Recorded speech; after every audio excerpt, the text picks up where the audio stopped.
डार्विनिझम आपण पाहू. आपण त्याच्या आधी आपण लॅमार्किझम पाहिलं होतं. तर हे डार्विनिझम आहे. नॅचरल सिलेक्शन थेअरी म्हणून याला आपण म्हणतो. मागच्या लेक्चरमध्ये तुम्हाला मी सांगितलं की डार्विन कसा फेमस झाला ते. आणि डार्विन हा जगप्रवासाला निघाला होता. 7 वर्ष त्याने जगप्रवास केला आणि त्यातून त्याने बरेचसे पुस्तकं लिहिले, जर्नल्स लिहिले. त्यापैकी त्याचं ते एक पुस्तक जे ते खूप प्रसिद्ध झालं आणि तेव्हापासून डार्विन जो आहे तो अमर होऊन गेला. ओरिजिन ऑफ स्पेसीज हे त्याचं पुस्तक आहे.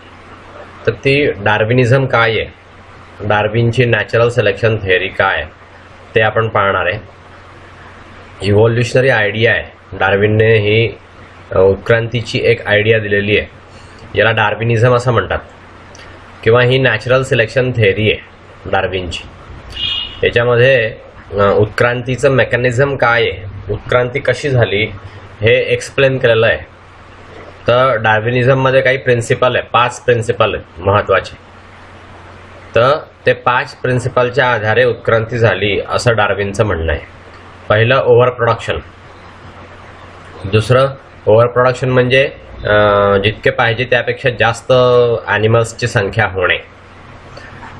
दुसरं स्ट्रगल फॉर एक्झिस्टन्स म्हणजे प्रत्येक प्राणी आपल्या अस्तित्वासाठी झगडत असतो. तर that is struggle for existence. तिसरं व्हेरिएशन्स म्हणजे प्राण्यामध्ये वेगवेगळे प्रकार निर्माण होत राहतात. जसे जसे दिवस जातात एन्व्हायरमेंट बदलतं तसं व्हेरिएशन त्याच्यामध्ये निर्माण होत जातात. चौथं सर्वायवल ऑफ द फिटेस्ट. आता ह्या सगळ्या प्राण्यांमध्ये, या सगळ्या प्राण्यांच्या गोंधळामध्ये जो एन्व्हायरमेंटशी एकदम व्यवस्थितरित्या जुळवून घेतो तोच सर्वाईव्ह होतो, म्हणजे तोच जगतो. बाकीचे सगळे जे ते नामशेष होऊन जातात, मिटून जातात. आणि 5वं जे आहे ते ओरिजिन ऑफ स्पेसीज म्हणजे नवीन स्पेसी जन्माला कशी येते तर ते याच्यामध्ये दिलेलं आहे 5व्या पॉईंटवर. तर अशा 5 पॉईंटमध्ये डार्विनची थेअरी जी आहे ती आपल्याला पाहायला मिळते. आता त्यातला पहिला पॉईंट पाहू आपण, ओव्हर प्रोडक्शन किंवा geometric ratio of increase. Animal आणि प्लांट जे आहेत ते रिप्रोडक्शन करतात आणि नवीन प्लांटला आणि ॲनिमलला जन्माला घालतात. याला प्रोडिगॅलिटी असं म्हणतात. प्रोडिगॅलिटी ऑफ प्रोडक्शन. प्रत्येक ॲनिमल आणि प्लांट आपली पिढी पुढे चालू ठेवतो. त्यामुळे ओव्हर क्राउडिंग होतं. रिप्रोडक्शन कायमस्वरूपी चालत असल्यामुळे ओव्हर क्राउडिंग होतं. पहिलं पॅरामेशियम पाहू. पॅरामेशियमचं एक्झाम्पल दिलेलं आहे. पॅरामेशियममध्ये बायनरी फिशन होतं. प्रत्येक 16 तासामध्ये बायनरी फिशन होतं. प्रत्येक 16 तासात. जर समजा सगळे डॉटर पॅरामेशिया वाचले, सिंगल पॅरामेशियमपासून जर झालेले सगळे डॉटर पॅरामेशिया जर समजा वाचले आणि त्यांनी जर समजा रिप्रोडक्शन घडवून आणलं तर ह्या रेटप्रमाणे 5 वर्षामध्ये त्यांच्यापासून एक सायटोप्लाझ्मिक मास तयार होईल.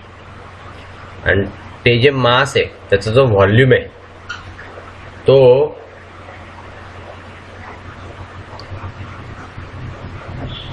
10,000 टाइम्स पृथ्वीचा जो व्हॉल्यूम आहे त्या पृथ्वीच्या व्हॉल्यूमपेक्षा 10,000 पटीने जास्त व्हॉल्यूम त्यांचा तयार होईल.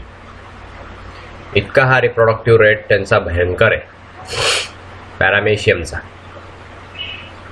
सो पृथ्वीपेक्षा 10,000 पट जास्त मोठा गोळा तयार होईल त्या सायटोप्लाझ्मिक मासचा, पॅरामेशियाचा. दुसरं ऑयस्टर. सिंगल ऑयस्टर जो आहे तो 50 मिलियन एग देतो. एका सीझनमध्ये 50 मिलियन अंडे देतो एक ऑयस्टर.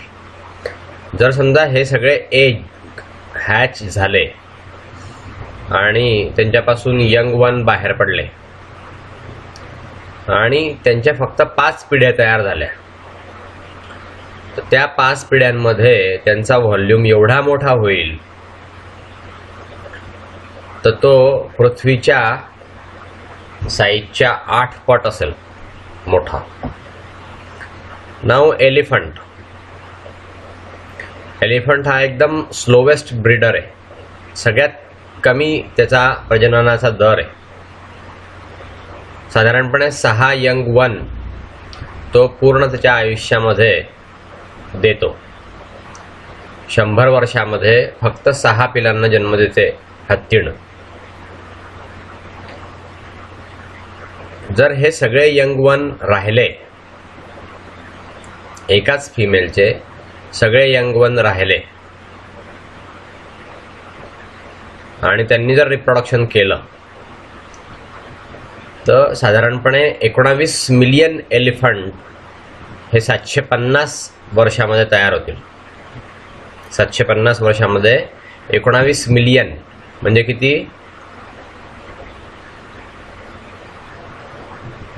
1,90,00,000 एलिफंट 750 वर्षामध्ये तयार होते. सो रिप्रोडक्शन हे असं भयंकर आहे. तर चौथं उदाहरण त्याने दिलेलं आहे डार्विनने साल्मनचं. साल्मन हा एक मासा आहे, साल्मन फिश. तो एका वेळेस 2.4 करोड अंडे देतो.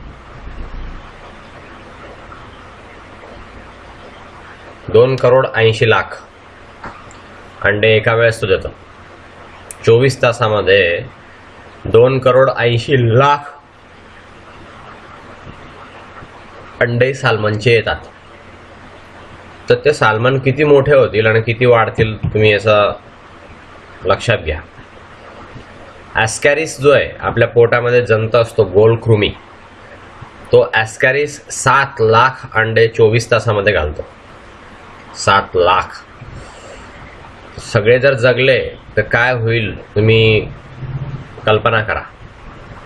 नाव सेकंड पॉइंट आहे स्ट्रगल फॉर एक्झिस्टन्स.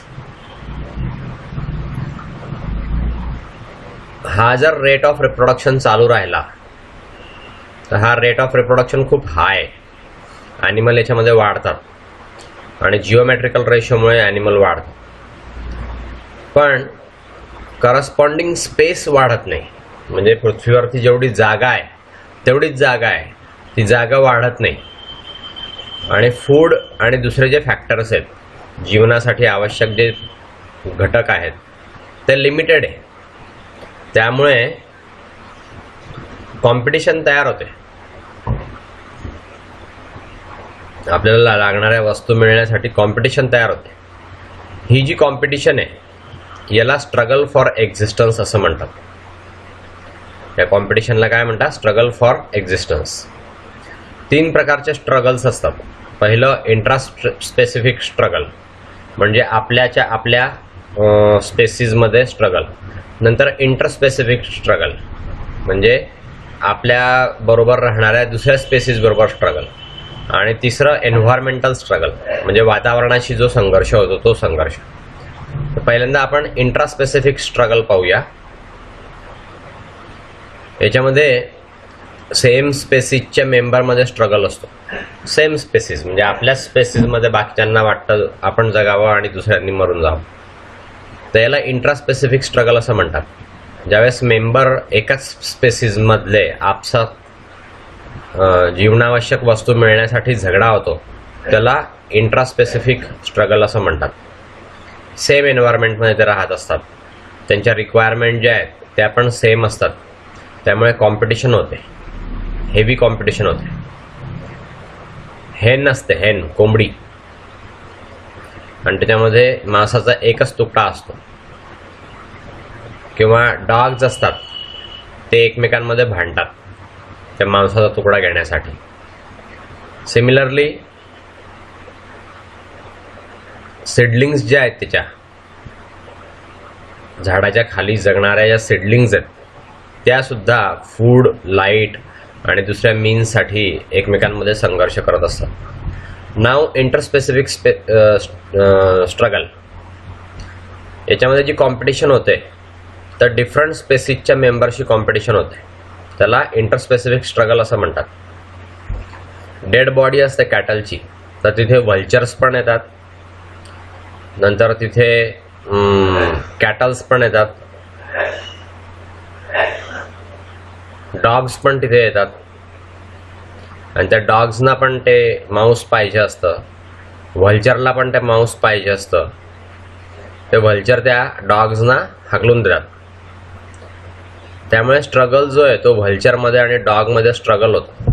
हायना पण तिथे येतात. असे वेगळ्या वेगळ्या स्पेसिसचे ॲनिमल्स तिथे ते मांस खाण्यासाठी येतात. तर इंट्रास्पेसिफिक स्ट्रगल असा होतो. व्हल्चरचा डॉगशी आणि डॉगचा हायनाशी स्ट्रगल होतो ते मांस मिळवण्यासाठी. पॉन्डमध्ये स्नेक असतो,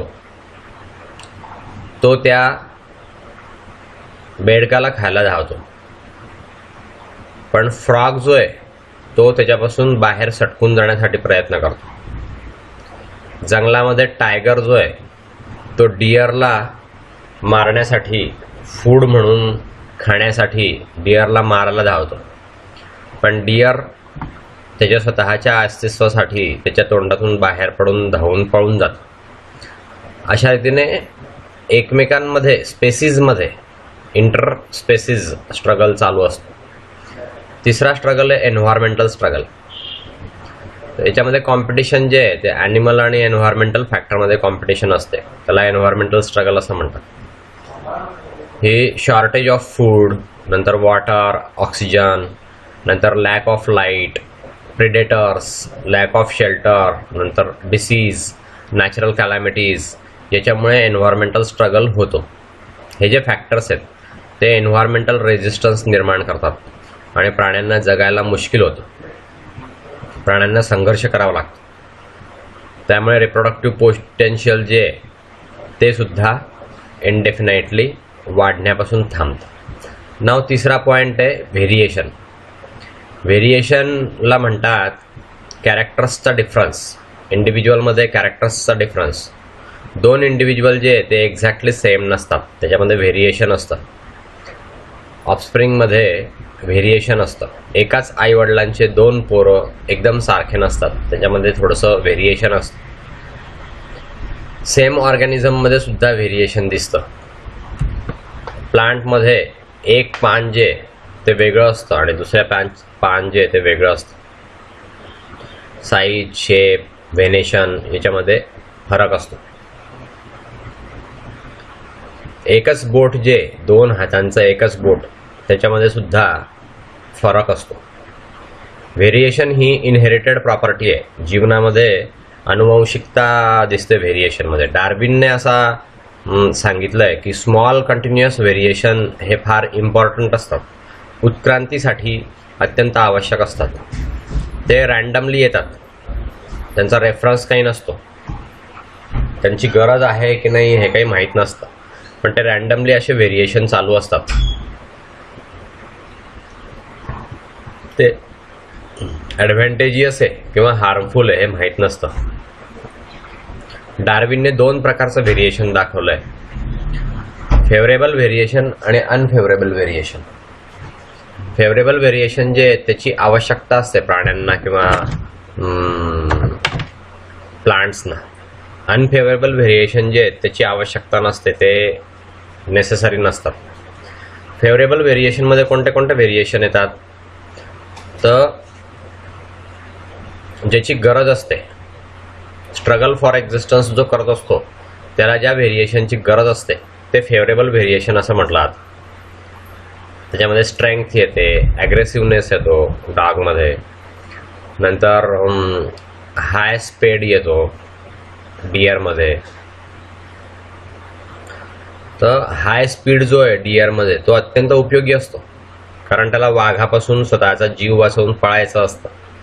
तर तो स्पीड जो त्याचा वाढतो तर ते फेवरेबल व्हेरिएशन झालं.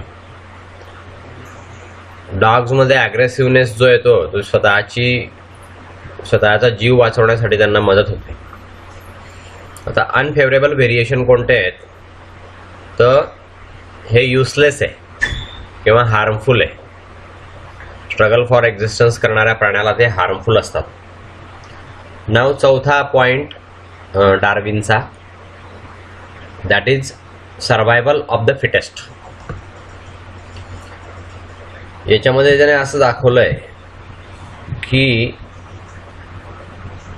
जे जगणारे प्राणी असतात त्यामध्ये एन्व्हायरमेंटशी जुळवून घेणारा जो असतो,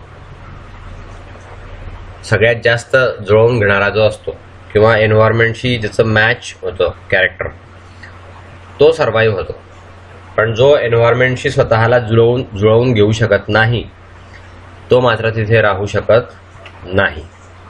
अशा रीतीने ते सर्वायवल जे आहे ते दाखवलेलं आहे. नाव ऑर्गॅनिझम्स जे आहेत त्याच्यामध्ये फेवरेबल व्हेरिएशन्स असतात, त्यामुळे ते सक्सेस होतात स्ट्रगल फॉर एक्झिस्टन्समध्ये. हे ऑर्गॅनिझम जे आहे ते सर्वायवलसाठी फिट असतात एकदम. दुसरे जे ॲनिमल्स असतात ते अनफिट असतात, सर्वाईव्ह होण्यासाठी अनफिट असतात, त्यामुळे ते नाश पावतात. हा जो फिटनेस आणि अनफिटनेस आहे ते वातावरण ठरवतं, निसर्ग ठरवतो. हे जे एन्व्हायरमेंट आहे याचा सिलेक्टिंग फोर्स म्हणून उपयोग होतो आणि हे सिलेक्ट करतं. ऑर्गॅनिझम्स जे आहेत ते हे सिलेक्ट करतं जे याच्यामध्ये फेवरेबल व्हेरिएशन्स असतात ते निसर्गामध्ये राहतात. ही जी प्रोसेस आहे सिलेक्शनची, ऑर्गॅनिझमच्या फेवरेबल व्हेरिएशन असलेल्या ऑर्गॅनिझमच्या सिलेक्शनची प्रोसेस आहे, याला म्हणतात नॅचरल सिलेक्शन. ऑर्गॅनिझम जे आहेत हे नेचर म्हणजे निसर्ग सिलेक्ट करतो, त्याची सेक्शुअल मॅच्युरिटी होते आणि मग ते यंग वन प्रोड्यूस करतात. हे यंग वन जे त्यांना अजून ॲडव्हान्टेज मिळतात व्हेरिएशनचे त्यांच्या पेरेंटपासून, आणि अशा रीतीने जे फिट असतात ते पुढे वाढतात. नाव ओरिजिन ऑफ न्यू स्पेसिस किंवा स्पेसिएशन हा शेवटचा पॉईंट डार्विनचा. डार्विनने असं म्हटलंय की नवीन स्पेसिस केव्हा निर्माण होते, तर सगळ्या प्रिन्सिपलमध्ये ज्यावेळेस कोऑपरेशन असतं त्यावेळेस नवीन स्पेसिस तयार होते. ओव्हर प्रोडक्शन जे त्यामुळे स्ट्रगल फॉर एक्झिस्टन्स निर्माण होतो. ॲनिमल्समध्ये बरेचसे व्हेरिएशन्स असतात. हे जे ॲनिमल्स आहेत ते सर्वाईव्ह होण्यासाठी त्याला निसर्गाकडून परमिशन मिळते. ते मेटिंगमध्ये फेवरेबल कॅरेक्टर्स जे आहेत ते ट्रान्समिट करत जातात नेक्स्ट जनरेशनमध्ये, आणि मग सक्सेडिंग कंडिशनमध्ये नॅचरल सिलेक्शन ऑपरेट राहतं आणि ऑपरेट होतं, आणि प्रत्येक वेळेस जनरेशनमध्ये स्लाईट बेटरमेंट त्यांच्यामध्ये येत जाते. ऑलरेडी डेव्हलप्ड फेवरेबल कॅरेक्टर्स त्यांच्यामध्ये येत जातात. त्यामुळे बरेचसे जनरेशन झाले की जे पुढच्या पिढ्या आपण पाहतो तर ओरिजिनल ॲनिमलपेक्षा त्या पूर्णपणे वेगळ्या असतात. तर हे जे डिसेंडंट्स आहेत हे सेपरेट ग्रुपमध्ये आपल्याला क्लासिफाय करता येतात. तर त्या युनिटचं नाव आहे स्पेसिस. अशा रीतीने नवीन स्पेसिस जी आहे ती तयार होते. डार्विनच्या म्हणण्याप्रमाणे नवीन स्पेसिस जी आहे ती gradual accumulation of favourable variation आहे. म्हणजे फेवरेबल व्हेरिएशन प्राण्यांमध्ये जे होतात ते गोळा होत जातात पिढ्या दर पिढ्या, आणि ते गोळा होऊन एक नवीन कॅरेक्टर त्या प्राण्यामध्ये तयार होतं आणि ती स्पेसिस नवीन तयार होते. नंबर ऑफ जनरेशन झाल्यानंतर नवीन स्पेसिस तयार होते. नाव नॅचरल सिलेक्शनचं एक्झाम्पल दिलेलं आहे डार्विनने.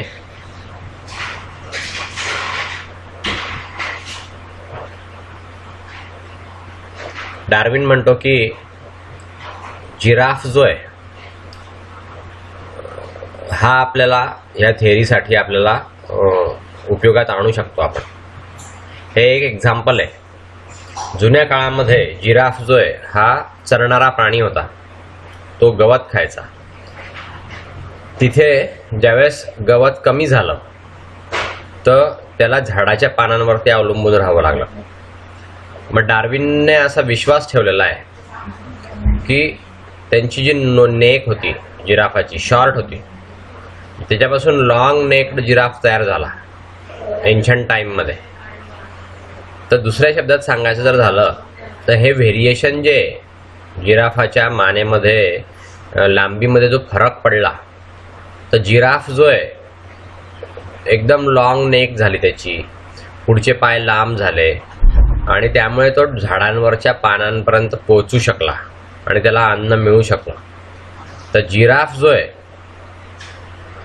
तर पहिल्यांदा शॉर्ट नेक होती, शॉर्ट पुढचे पाय होते, तर ते पानांपर्यंत पोहोचू शकत नव्हते, म्हणून ते उपाशी राहिले आणि मेले.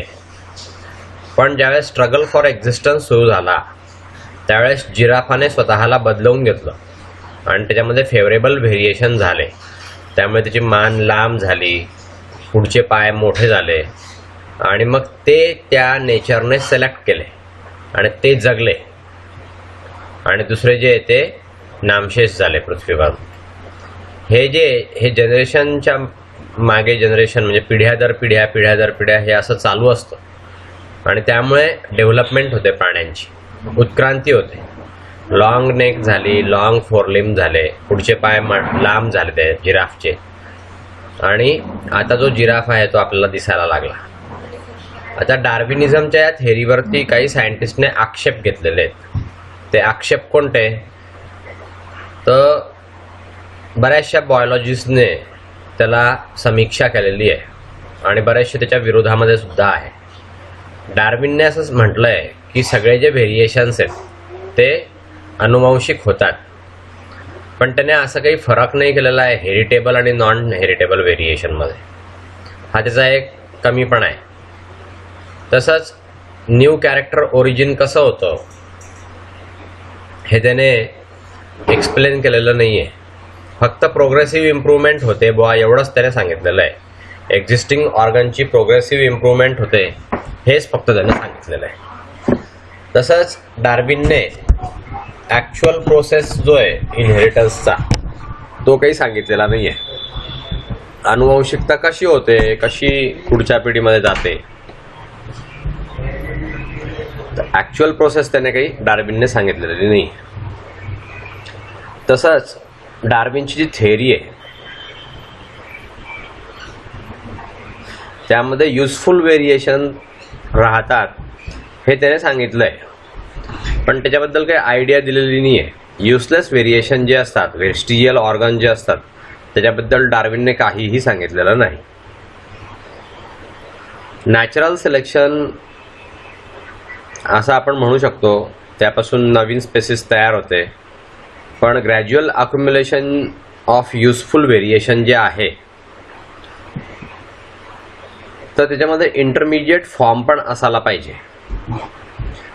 हे इंटरमिजिएट फॉर्म्स काही त्याच्यामध्ये असे दिसून आपल्याला येत नाही.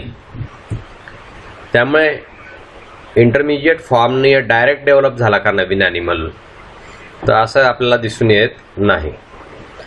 नाव डार्विनची थेअरी जी आहे ती ओव्हर स्पेशलायझेशनमध्ये एक्झिस्टन्स जे आहे ते स्पष्ट करत नाही. काही स्ट्रक्चरमध्ये ओव्हर स्पेशलायझेशन जर झालं तर ते कसे राहतात किंवा कसे नामशेष होतात ते तर काही डार्विनने एक्सप्लेन केलेलं नाही. नॅचरल फ्लॉवर आणि स्टरलिटी ऑफ हायब्रिड्स याच्याबद्दल डार्विनने काहीही सांगितलेलं नाही. सो असे डार्विनच्या थेअरीचे काही कमी आहेत. नाव निओ डार्विनिझम,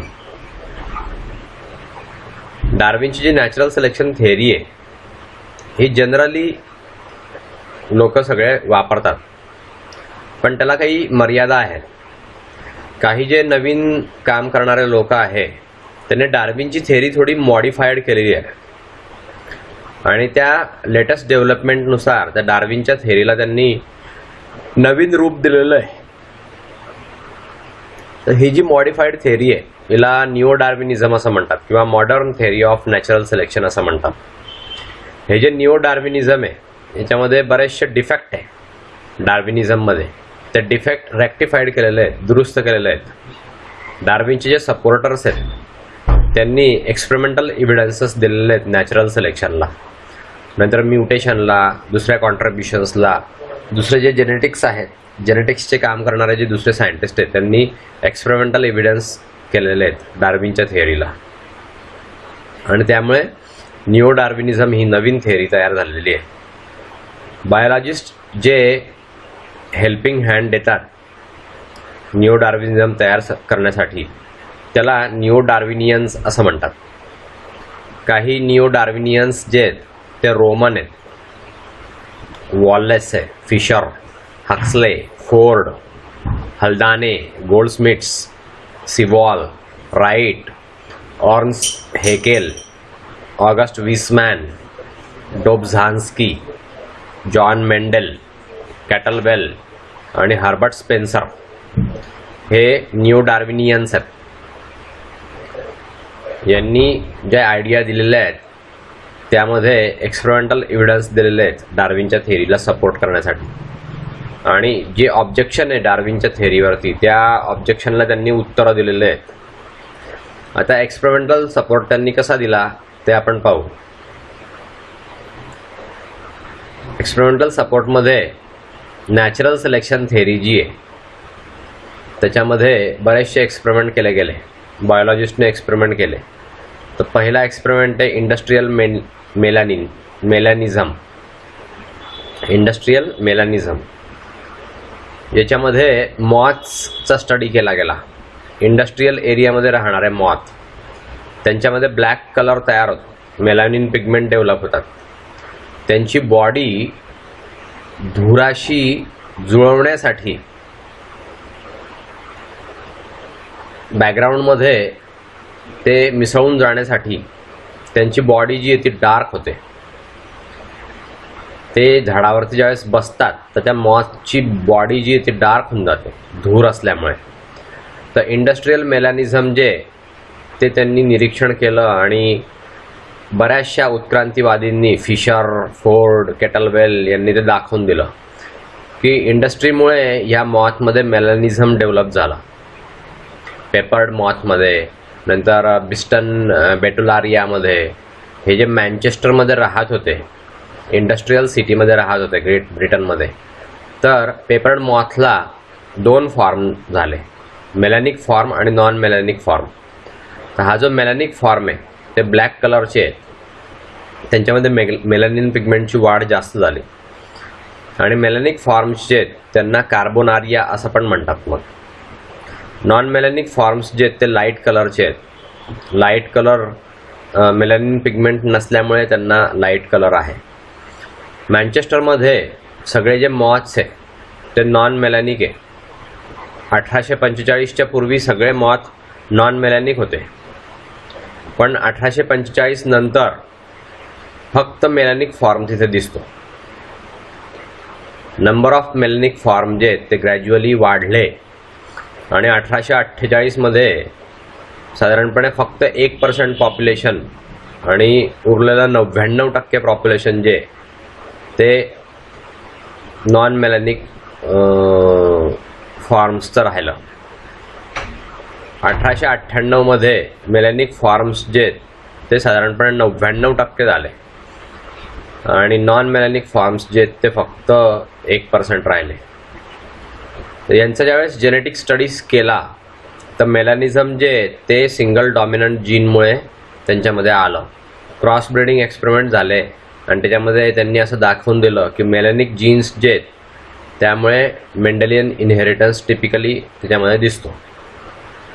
अशा रीतीने जीनमध्ये चेंज झाला, जिनोटाईप जे आहेत ते बदलले, फेनोटायपिक फ्रिक्वेन्सीज बदलल्या आणि इंडस्ट्री जी आहे ग्रेट ब्रिटनची त्याने 150 वर्षामध्ये त्याच्या मॉथचा कलर जो आहे तो बदलवून टाकला. जशा इंडस्ट्रीज डेव्हलप होत गेल्या तसा धूर वाढत गेला, धूर वाढला, धूर आणि काजळी पण वाढली. त्यामुळे ते सराउंडिंग एरियामध्ये साठलं. त्यामुळे लाईट कलरचा जो एरिया आहे तो ब्लॅक कलरच्या एरियामध्ये बदल झाला. व्हाईट कलरचे जे मॉथ होते त्याच्यामध्ये सूट कवर्ड एरियामध्ये ते दिसायला लागले आणि प्रेडेटर्सला ते दिसून त्यांनी त्यांना खाऊन टाकलं. पण ब्लॅक कलरचे जे मॉथ होते ते त्या सूट कव्हर्ड एरियामध्ये दिसायचे नाही आणि ते त्या कलर त्यांचा मॅच होऊन जायचा सराउंडिंगशी. त्यामुळे ते प्रिडेटरी बर्ड्सपासून दूर राहिले आणि शत्रूंपासून त्यांनी स्वतःला वाचवलं. हे जे मॉथ आहे त्याच्यामध्ये ब्लॅक कलर डेव्हलप झाला. इंडस्ट्रियलाइज्ड एरियामुळे ब्लॅक कलर डेव्हलप झाला. हे एक्सलंट एक्झाम्पल आहे नॅचरल सिलेक्शन्स. नेचर जे ते ब्लॅक मॉथला फेवरेबल झालं. ते ब्लॅक मॉथ जे ते डार्क बॅकग्राऊंडच्या एन्व्हायरमेंटमध्ये मॅच होऊन गेले. तर इंडस्ट्रियल मेलॅनिझम हे पेपर्ड मॉथमध्येच दिसतं, पण बाकीच्या मॉथमध्ये पण हे यायला लागलेलं आहे. ग्रेट ब्रिटनमध्ये साधारणपणे 70 स्पेसीज जे आहेत यांच्यामध्ये इंडस्ट्रियल मेलॅनिझम आलेला आहे. युनायटेड स्टेट्समध्ये साधारणपणे 100 स्पेसीज आहे त्यांच्यामध्ये हे इंडस्ट्रियल मेलॅनिझम आलेलं आहे. नाव दुसरं, रेजिस्टन्स टू DDT. पूर्वीच्या काळामध्ये DDT नावाची एक पावडर होती, ती मुंग्या मारण्यासाठी वापरली जायची. तर ती जी DDT आहे ॲग्रिकल्चरलमध्ये इन्सेक्ट पेस्ट मारण्यासाठी हिचा उपयोग व्हायचा. DDT फवारली जायची, पण 100% मृत्यू जो आहे तो त्या स्पेसीसचा व्हायचा आणि बरेचसे इंडिव्हिज्युअल जे ते जिवंत राहायचे. हे जे जिवंत राहिलेले इंडिव्हिज्युअल आहे ते DDTला रेजिस्टन्स होते. त्यांच्यामध्ये ते रेजिस्टन्स कॅरेक्टर जीन काढून कंट्रोल झालेलं असतं. तर अशी रेजिस्टंट फाईल झाली, त्यामुळे ॲप्लिकेशन जे DDTचं ते कमी व्हायला लागलं. Mower and mower resistance file तयार झाल्या. रेजिस्टंट पॉप्युलेशन जे ते उत्क्रांती झाली त्यांची आणि सिलेक्टिव्ह ॲडव्हान्टेज त्यांना मिळाला इन्सेक्टिसाईडच्या विरोधामध्ये. नाव वेल्डनने एक्सपेरिमेंट केले. समुद्राच्या काठावरती जे क्रॅब होते त्याच्यावरती वेल्डनने एक्सपेरिमेंट केले. शोअर क्रॅबवरती, कार्सिनस मिनसवरती. तर जे खूप ब्रेक वॉटर होतं ते रिव्हरच्या माउथमध्ये त्याने पाहिलं, प्लिमथ साऊंडमध्ये. हे ब्रेक वॉटर स्लो डाऊन व्हायचं, वॉटर ज्यावेळेस वाहायचं त्यावेळेस, आणि तिथे सिल्ट डिपॉझिशन व्हायचं. हे जे सिल्ट डिपॉझिशन व्हायचं त्यामुळे बरेचसे क्रॅब मरून जायचे, त्या एरियामध्ये राहणारे क्रॅब मरून जायचे. वेल्डनने असं ॲनालाइज केलं की हे जे डेड क्रॅब आहे आणि जे जगणारे क्रॅब आहे, तर लिव्हिंग क्रॅब जे त्यांना कॅरापेस ही नॅरो आहे आणि डेड जे क्रॅब आहे त्यांना मोठी कॅरापेस आहे. त्याने असं अझ्युम केलं की त्या क्रॅबची जी डेथ होते तर सिल्ट त्यांच्या गिलमध्ये साठल्यामुळे त्यांची मृत्यू होतो. वेल्डनने असं ऑब्झर्व केलं की 5 वर्षामध्ये ब्रेक वॉटर आपण जे कन्स्ट्रक्शन केलं आणि कॅरापेसचा डायमीटर जर पाहिला तर कॅरापेसचा डायमीटर हा कमी कमी व्हायला लागला आहे. या एक्सपेरिमेंटमुळे असं दर्शवलं गेलं की एन्व्हायरमेंटमध्ये जे चेंज होतात तर ते मायन्यूट चेंज असतात आणि नॅचरल सिलेक्शन जे ते चेंज्ड एन्व्हायरमेंटमध्ये नेहमी चालू असतं आणि नॅरो कॅरापेसचे क्रॅब नंतर तयार झाले आणि त्यामुळे ते सिल्टचा त्यावरती परिणाम होण्याचा झाला. तसा डेव्हेनपोर्टने पण एक्सपेरिमेंट केला चिकवरती. डेव्हेनपोर्टने चिकला पेंट केलं डिफरंट कलरने, ब्लॅक, ग्रे, व्हाईट असे त्यांना पेंट दिला. काही जे त्याच्यावरती बार पेंट केले आणि त्यांना इकडे तिकडे खेळण्याला मोकळं सोडलं, फील्डमध्ये मोकळं सोडलं. त्याने असं ऑब्झर्व केलं की जे चिक होते एक्सेप्ट बार्ड चिक्स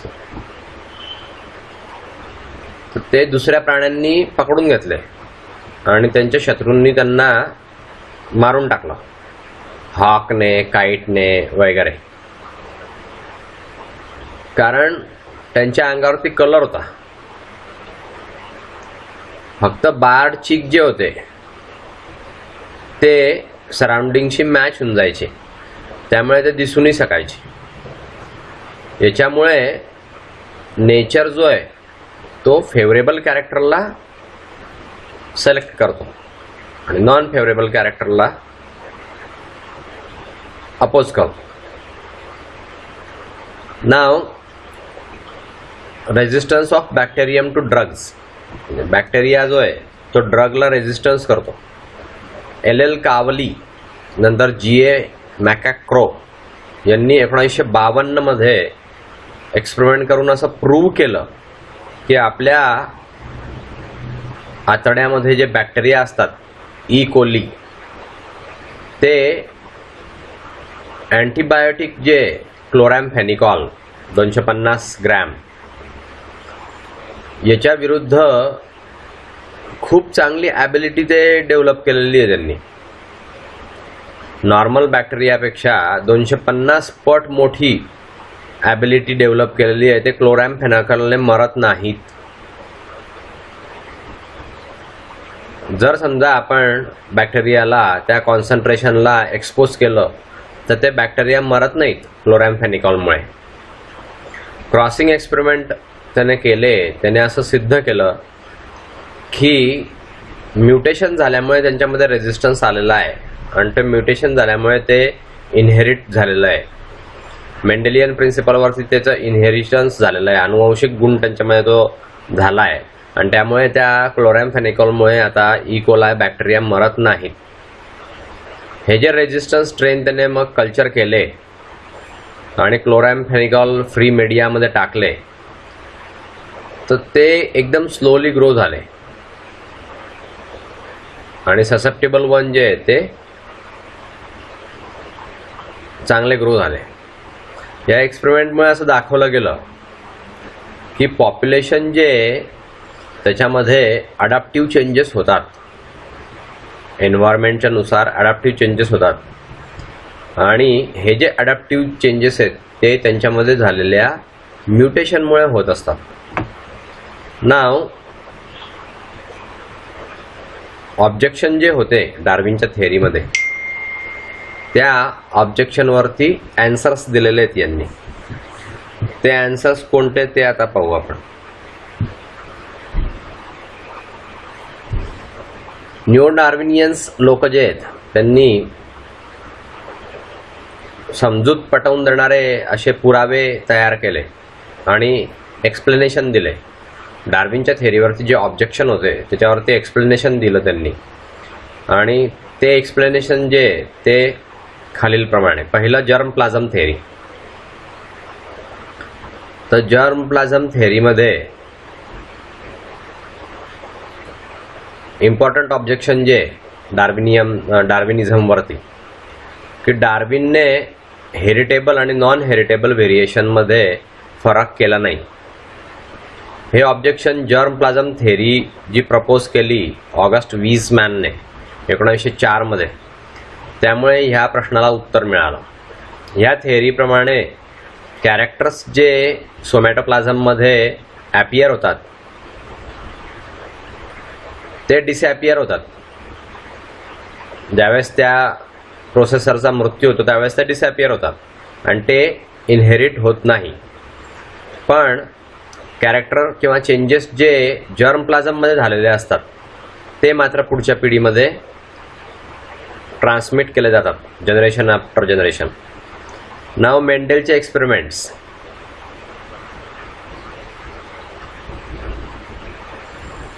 मेंडेलचे एक्सपेरिमेंट हे याच्यावरती अजून एक ऑब्जेक्शन आहे डार्विनिझममध्ये आलेलं की प्रोसेस ऑफ इनहेरिटन्स त्याने एक्सप्लेन करून सांगितलेली नाही आहे मेंडेलने, आपला डार्विनने. तर हे जे ऑब्जेक्शन आहे ते मेंडेल्सच्या डिस्कवरीमुळे झालं आणि मेंडेलने प्रोसेस ऑफ इनहेरिटन्स जी आहे ती एक्सप्लेन केली एक्सपेरिमेंट करून. ते जे कॅरेक्टर्स आणि फॅक्टर्स त्याने सांगितले, त्याला आता जीन्स आपण म्हणतो. हे फॅक्टर्स जे आहेत ते गॅमिट्समधून ट्रान्सपोर्ट होतात, ऑफस्प्रिंगमध्ये जातात. आणि त्याच्यावरती त्याने बरेचसे एक्सपेरिमेंट्स केले पी प्लांटवरती आणि हे हायपोथेसिस प्रूव्ह केलं. त्यामुळे त्याच्या एक्सपेरिमेंटचा जो रिझल्ट आहे तो त्याचे लॉ तयार झाले आणि त्याला आपण मेंडेलचे लॉ म्हणतो. त्याच्यामध्ये बरेचसे प्रिन्सिपल्स त्याने सांगितले की प्रत्येक ॲनिमलमध्ये बंडल ऑफ कॅरेक्टर्स असतात. प्रत्येक कॅरेक्टर्स जे ते एका जीनने कंट्रोल होतं, पेअर ऑफ जीन. 2 जीन्स जे आहेत एका कॅरेक्टरचे त्यापैकी 1 जीन जो आहे तो डॉमिनंट असतो आणि दुसरा रेसेसिव्ह असतो. गॅमेट फॉर्मेशनमध्ये अलायली सेग्रिगेट होतात. जीन्स ज्या आहेत त्या इंडिपेंडंटली गॅमेट फॉर्मेशनमध्ये असॉर्ट होतात, असे त्याने प्रिन्सिपल्स जे मेंडेलने सांगितले. त्यामुळे डार्विनच्या थेअरीवरचे जे प्रश्न होते ते निकाली निघाले. तिसरं व्हेरिएशन. तिसरं जे ऑब्जेक्शन आहे डार्विनिझममध्ये तर ओरिजिन ऑफ व्हेरिएशन त्याने काही एक्सप्लेन नाही केलेलं. तर ओरिजिन ऑफ व्हेरिएशन जे आहे ते आपण समजू शकतो तर ते फॉलोइंग फॅक्टर्सने होतं. पहिलं म्युटेशन, दुसरं रिकॉम्बिनेशन, तिसरं हायब्रिडायझेशन, चौथं जेनेटिक ड्रिफ्ट, नंतर आयसोलेशन, फाउंडर्स इफेक्ट इत्यादी त्याच्यावरती काम करतात. मायग्रेशन आणि जीन फ्लोमुळे सुद्धा व्हेरिएशन जे ते होतं. पहिलं म्युटेशन. म्युटेशन स्पॉन्टेनियस चेंज आहे, जीनमध्ये होणारा स्पॉन्टेनियस चेंज किंवा क्रोमोसोममध्ये होणारा स्पॉन्टेनियस चेंज. त्यामुळे कॅरेक्टर बदलतात. डोभॉन्स्कीने असं दाखवलं की म्युटेशन ही मिस्टेक असते किंवा मिसप्रिंट आहे, ती सेल डिव्हिजनची मिसप्रिंट आहे. याच्यामध्ये चेंजेस होतात जीनमध्ये आणि जीन म्युटेशन होतं किंवा पॉईंट म्युटेशन होतं. हे चेंजेस जे आहेत ते क्रोमोसोमल म्युटेशनमध्ये दिसतात आणि क्रोमोसोमल अब्रेशन म्हणून त्याला आपण म्हणतो. ह्या म्युटेशनमुळे डिफरंट कॅरेक्टर्स तयार होतात आणि ह्या म्युटेशनमुळे व्हेरिएशन होतं. नाव रिकॉम्बिनेशन. रिकॉम्बिनेशनमध्ये जीन फॉर्मेशन जे ते नसतं. पेरेंटल टाईप जो आहे त्याला रिकॉम्बिनेशन असं म्हणतात. हे मिक्सिंग अप आहे, अवेलेबल जीनचं मिक्सिंग अप होतं. मूडीने 1970मध्ये असं दाखवलं की रिकॉम्बिनेशन जे त्याच्यामध्ये रिसॉर्टिंग होतं आणि रिकंबायनिंग होतं जीन्सचं. जे जीन ऑलरेडी प्रेझेंट असतात त्याच्यामध्ये रिसॉर्ट होतात ते आणि रिकंबाईन होतात. ही जी प्रोसेस आहे मिक्सिंगची आणि सॉर्टिंग आउटची, याच्यामुळे प्लेईंग कार्ड सारखं आहे, पत्त्यांसारखं आहे.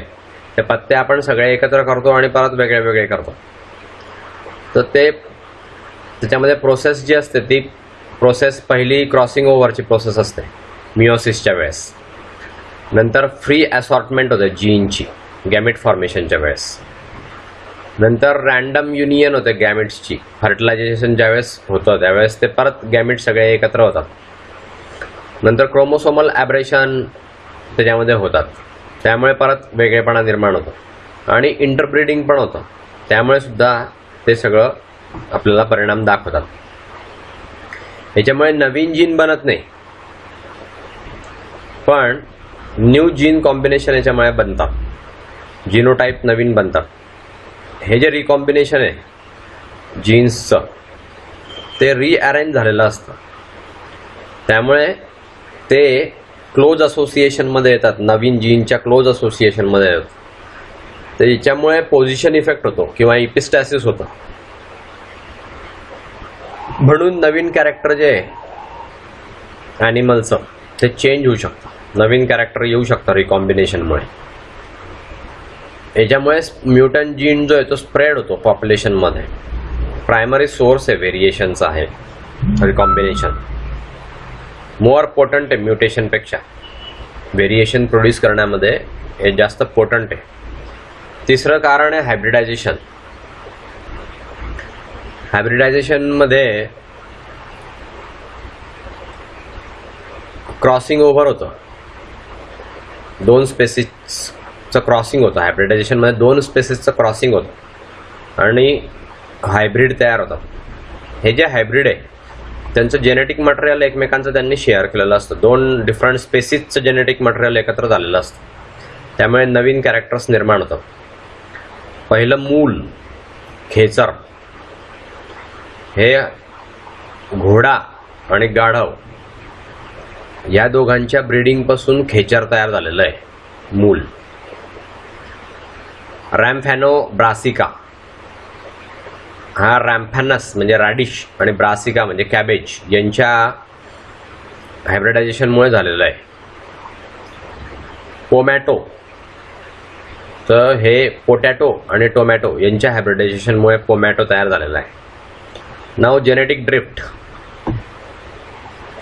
स्मॉल पॉप्युलेशन जर आपण बघितलं जीन फ्रिक्वेन्सीजमध्ये तर याच्यामध्ये फ्लक्च्युएशन होतं, बाय चान्स फ्लक्च्युएशन होतं आणि स्मॉलर पॉप्युलेशन जे ते ग्रेटर चान्स दाखवतं चेंजसाठी. याच्यामध्ये रॅन्डम चेंज होतो जीन फ्रिक्वेन्सीमध्ये स्मॉल पॉप्युलेशनमध्ये. याला जेनेटिक ड्रिफ्ट असं म्हणतात. ह्या व्ह्यूमध्ये सीवेल राईटने असं सांगितलेलं आहे की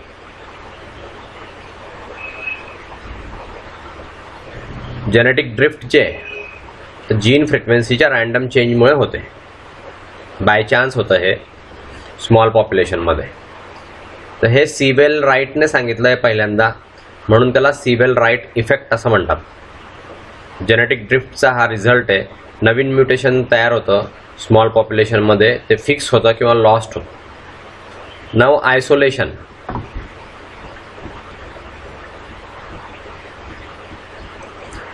आयसोलेशन जे तर इंडिव्हिज्युअलचं सेपरेशन होतं स्पेसिसमध्ये. काही बॅरियर आतमध्ये असतात त्यामुळे सेपरेशन होतं आणि त्यामुळे इंटरब्रीडिंग जे आहे ते प्रिव्हेंट होतं. जिओग्राफिकल आयसोलेशन पण होऊ शकतं 2 पॉप्युलेशनमध्ये आणि त्यामुळे 2 पॉप्युलेशन सेपरेट होऊ शकतात.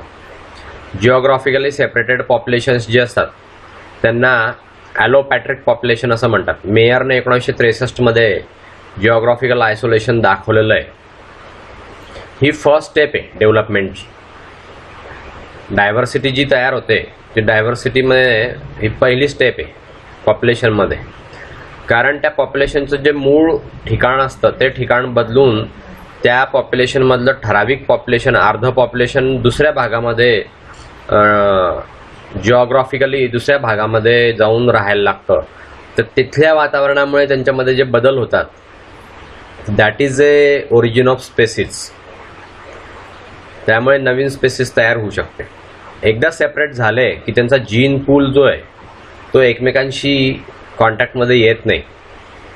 नवीन डिफरंट टाईपच्या एन्व्हायरमेंटल कंडिशनला ते तिथे फेस करतात आणि मग 2 वेगवेगळे पॉप्युलेशन जे आहेत ते फ्री असतात. इव्हॉल्युशनरी वेजने ते पुढे मग त्यांच्यामध्ये उत्क्रांती होते. एलिमेंटल फोर्सेस जे इव्हॉल्युशनचे ते त्याच्यावरती काम करतात. त्याच्यामध्ये म्युटेशन होतात, रिकॉम्बिनेशन होतात, नॅचरल सिलेक्शन होतात, जेनेटिक ड्रिफ्ट होते, इंडिपेंडंटली त्यांच्यावरती होते आणि प्रत्येक पॉप्युलेशनवरती या सगळ्या पॅरामीटर्सचा परिणाम होऊन नवीन ठिकाणी जे पॉप्युलेशन गेलं असतं त्यामध्ये बदल होतात. मूळ ठिकाणी असलेलं मूळ पॉप्युलेशन ते जसं तसं राहतं, पण इकडे जे ट्रान्सफर झालेलं दुसऱ्या जिओग्राफिकल एरियामध्ये गेलेलं जे पॉप्युलेशन असतं त्यामध्ये बदल होतात आणि मग त्याच्यामध्ये उत्क्रांती होते.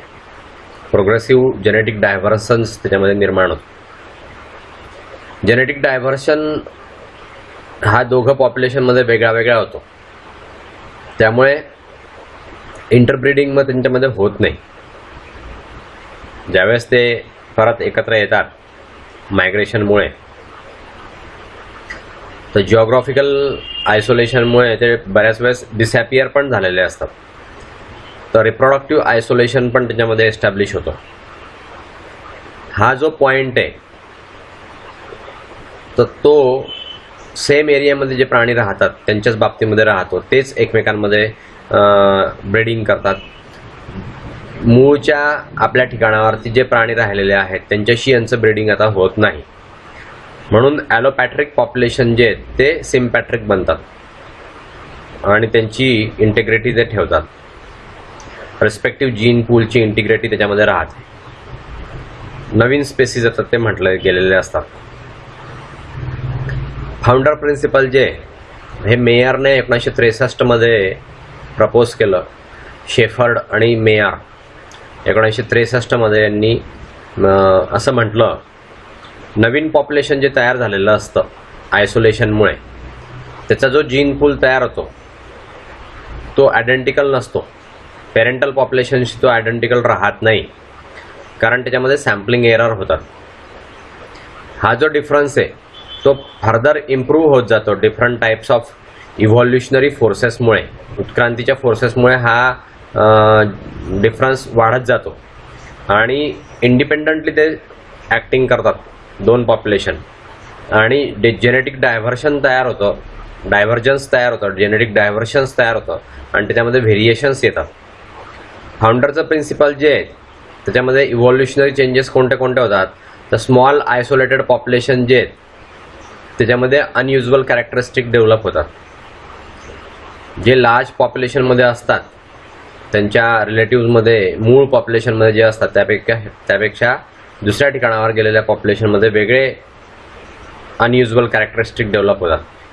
लार्ज पॉप्युलेशन जे आहेत ते फ्यू इमिग्रंट्सपासून डेव्हलप झालेले असतात, त्यांच्यामध्ये बदल झालेला असतो आणि ते इमिग्रंट्स जे आहेत ते नंतर तिथल्या एन्व्हायरमेंटल कंडिशन प्रमाणे डेव्हलप होतात. याचं एक्झाम्पल आहे लार्ज पॉप्युलेशन, त्याचा जो जीन पूल आहे त्याच्यामध्ये इक्वल नंबर ऑफ जीन्स असतात M आणि स्मॉल असतो M. हे जे पॉप्युलेशन आहे याच्यामध्ये 25% MM असतात आणि 50% MM असतात. 25% स्मॉल MM इंडिव्हिज्युअल असतात, म्हणजे 1:2:1 रेशो असतो. असं अज्युम केलं की 10 मेंबर जे या पॉप्युलेशनचे ते मायग्रेट झाले आणि ते एका आयलँडवर गेले. हे जे 10 मेंबर आहे यांना फाउंडर म्हणतात. ते नवीन पॉप्युलेशनला जन्माला घालत असतात नवीन ठिकाणी गेल्यामुळे. तर हे फाउंडर आहेत. हे बाय चान्स तिथे 1:2:1 रेशो दाखवतात आणि पेरेंट पॉप्युलेशन जे ते 7 mm किंवा 2 mm किंवा 1 mm इंडिव्हिज्युअल्स दाखवतात. सो अशा रीतीने कॉम्बिनेशन जे आहे ते बदलून जातं. एक्स्ट्रीम केसेसमध्ये सगळे 10 इंडिव्हिज्युअल जे आहेत ते कॅपिटल MM किंवा स्मॉल MM पण होऊ शकतात. तर हे एरर ऑफ सॅम्पलिंग आहे, त्यामुळे हे झालं. 10 इंडिव्हिज्युअल्स जे आहेत ते कॅपिटल MM असू शकतात आयलँड पॉप्युलेशनमध्ये. तर ते ह्या 10 इंडिव्हिज्युअल्सपासून पुढे वेगळे डेव्हलप झाले, त्यामुळे त्यांच्यामध्ये स्मॉल M कम्प्लिटली जो आहे तो लॅक झाला. अशा रीतीने जीन पूल जो आहे आयलँड पॉप्युलेशनमध्ये तो ओरिजिनल पॉप्युलेशनच्या जीन पूलपेक्षा पूर्णपणे वेगळा असू शकतो. ज्या ठिकाणाहून ते फाउंडर्स आलेले आहेत त्या फाउंडर्सपेक्षा मग पूर्ण वेगळ्या जीन पूल तिथे आयलँडवरती पॉप्युलेशनमध्ये डेव्हलप होतो. नाव मायग्रेशन आणि जीन फ्लो. जीन पूल जे पॉप्युलेशनमध्ये ते मायग्रेशनमुळे अफेक्ट होतं, मायग्रेशनचा त्याच्यावरती परिणाम होतो. याच्यामध्ये जेव्हा आयसोलेशन होतं ते आयसोलेशन इनकम्प्लीट असतं किंवा आयसोलेशन डिसॅपियर होऊन जातं नंतर जेव्हा ॲनिमल फास्ट मायग्रेशन करतात. प्रत्येक केसमध्ये ॲनिमल जे आहे ते डिफरंट पॉप्युलेशनमध्ये जात असतात, स्पेसीज वेगळ्या वेगळ्या असतात आणि त्या स्पेसीज एकत्र येतात आणि त्यांच्यामध्ये इंटरब्रीडिंग होतं. त्यामुळे जीन फ्लो जो आहे एका पॉप्युलेशनपासून दुसऱ्या पॉप्युलेशनमध्ये चालू असतो आणि ह्या जीन फ्लोमुळे व्हेरिएशन होतं. हा जीन फ्लो जो आहे तो व्हेरिएशनचा सोर्स आहे. ॲडजसंट रिलेटेड पॉप्युलेशनमध्ये नवीन जीन येतात आणि जीन कॉम्बिनेशन जे ते होत जातात आणि मग नवीन नवीन पॉप्युलेशन तयार होतं. म्युटेशन आणि रिकॉम्बिनेशन याच्यापासून जेनेटिक व्हेरिएशन तयार होतात पॉप्युलेशनच्या मध्ये आणि जीन फ्लो जो आहे त्यामुळे सुद्धा जेनेटिक व्हेरिएशन होतं one population from other population. Gene flow adjacent पॉप्युलेशनला सिमिलर ठेवतो आणि मिक्सिंग ऑफ जीन जे आहे ते झाल्यावरती मिक्सिंग ऑफ जीन झाल्यामुळे त्या जीन फ्लोमुळे पॉप्युलेशनमध्ये सिमिलॅरिटी जी आहे ती कॉन्स्टंट राहते, एकमेकांपासून ते सिमिलर राहतं. तर अशा रीतीने हे डार्विनच्या थेअरीवरती जेवढे ऑब्जेक्शन घेतले होते तेवढे सगळे या मेंडेलने, विस्डमने आणि हे जे सगळे 4-5 सायंटिस्टचे नावावरती आपण पाहिले त्या सगळ्या लोकांनी त्या डार्विनच्या थेअरीवरती जेवढे काय प्रॉब्लेम होते, जेवढे काय प्रश्न होते तेवढे सगळे सॉल्व केलेले आहेत. त्यांनी स्वतः एक्सपेरिमेंट केले आणि एक्सपेरिमेंट करून ते प्रश्न जे आहेत ते सगळे सोडवले, त्याला उत्तरं दिले. सो अशा रीतीने आपलं हे इव्हॉल्युशनरी बायोलॉजीचं दुसरं युनिट जे आहे ते इथे संपलं आहे. तिसरं युनिट आपण नेक्स्ट लेक्चरला घेऊया. आता इथे थांबूया.